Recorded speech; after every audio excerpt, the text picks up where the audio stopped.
There's been a lot of noise, a lot of theories, and a lot of debate online about the investigation into Charlie Kirk's killing. So we want to slow this down and focus on two things only: what we actually know is fact and what questions don't have public answers. Let's go to Emma Withrow from the Fact Check team. To start us off, Emma, what do we know right now as fact? Yeah, so here's what we know as fact based on public records, also verified reporting. So a man named Tyler Robinson has been arrested and charged in connection with the shooting.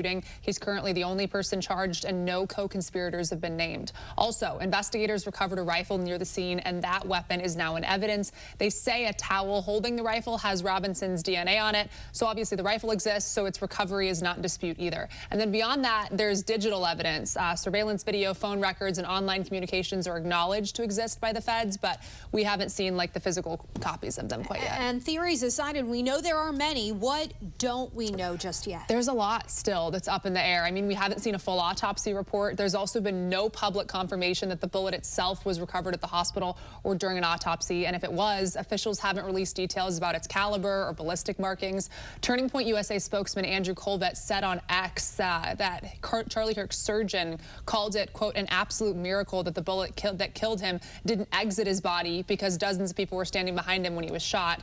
However, Candace Owens, who is a good friend of Charlie's and also has been investigating his murder on her podcast, said that she spoke with people close to the surgeon who said that he never said that, and instead he described the bullet as frangible, which actually disintegrates into dust when it hits an object. All of this, though, obviously is alleged, not confirmed, but that's out there right now as well. That's what we know at this moment. Emma, thank you so much. And a little later on, Emma will be back to dig into the difference between terminology like what officials believe happened versus the official legal conclusion.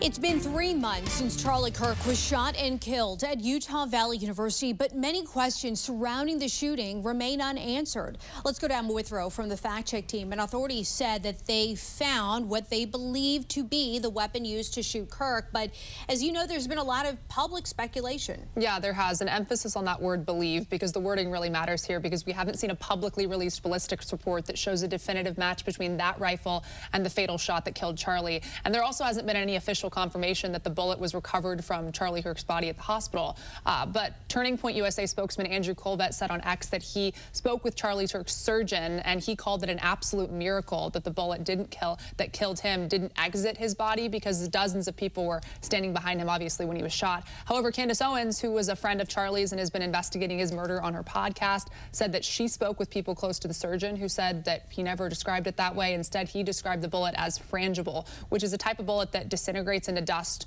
when it hits. And all of this that Candace spoke about is alleged, not confirmed. And obviously Robinson is the only one who has been charged in this case. Authorities, at least publicly, they seem to think that he acted alone. Yeah, that's another area where the conclusion seems firm, but the rule-out process isn't public. So the governor of Utah, he said that they believe Tyler Robinson acted alone, and he's the only person charged, obviously. But we still haven't seen the evidence that explains how investigators ruled out anybody else having foreknowledge or even providing help or missing warning signs. So until these forensic reports, medical findings, and trial evidence are presented openly, there's going to be legitimate questions, and that's not distrust. That's just how accountability works. Emma Withrow, thank you so much. And for more on this Fact Check team topic, including links to their sources, scan the QR code or visit thenationaldesk.com.